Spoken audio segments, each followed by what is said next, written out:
gente continua acompanhando os direitos das crianças com transtorno do espectro autista em relação aos planos de saúde.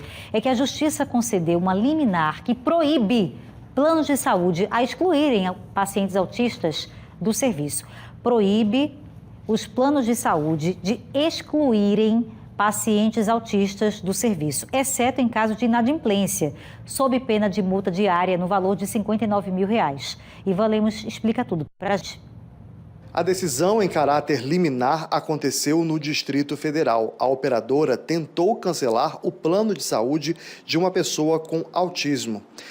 O representante foi lá e recorreu. E a operadora foi obrigada a manter o plano de saúde sob pena de R$59 mil. Essa decisão vale como exemplo para decisões futuras em outros estados brasileiros. Aquilo que a gente sempre recomenda para os beneficiários, recebendo algum tipo de informação que o seu plano será cancelado, corra imediatamente atrás de ajuda profissional. O profissional vai poder lhe orientar como é que você procede nesses casos e quais são as medidas. Geralmente, num caso assim, de aviso de cancelamento de plano, você tem que recorrer ao Poder Judiciário de pronto. Não dá para recorrer à ANS, recorrer aos órgãos de proteção e defesa do consumidor, porque isso não terá força para impedir. O Judiciário, sim, como foi esse caso, e existem outras decisões, inclusive inúmeras, no país nesse mesmo sentido. Por que disso, Ivan? Para que as pessoas entendam.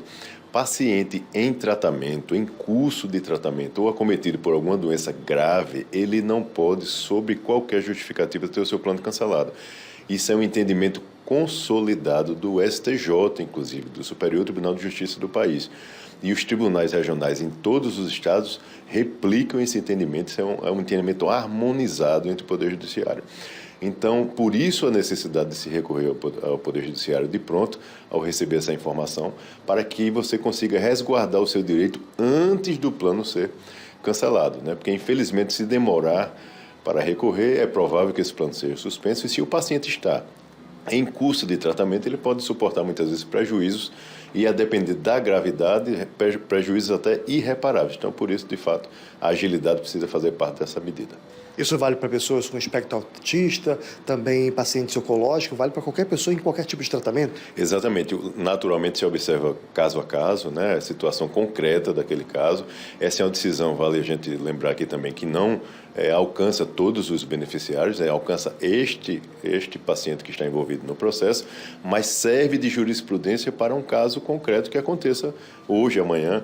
A pessoa pode utilizar esse tipo de jurisprudência porque é o entendimento.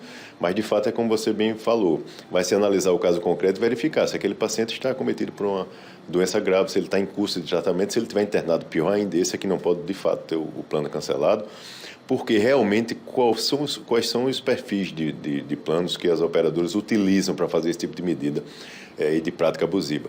Os coletivos.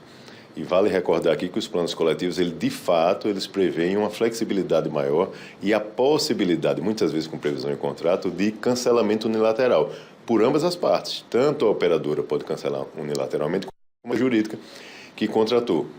Mas existem requisitos apesar disso.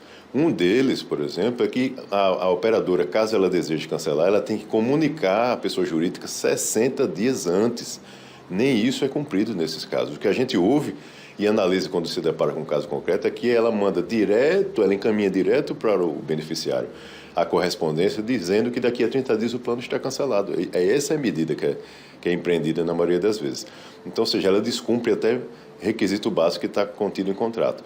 E apesar disso, apesar de ter essa flexibilidade, como nós falamos, esses casos excepcionais são analisados de maneira apartada e são inúmeras as decisões. Muitas vezes ela pode cancelar com a coletividade, com aquele grupo, excetuando esses casos de pacientes acometidos por doença grave ou em curso de tratamento, como é o caso de uma criança inserida no transtorno do espectro autista. Ela não pode cessar essas terapias tão necessárias para o desenvolvimento dessas crianças. Então, por isso, de fato, esses pais, essas mães precisam recorrer rapidamente à ajuda profissional.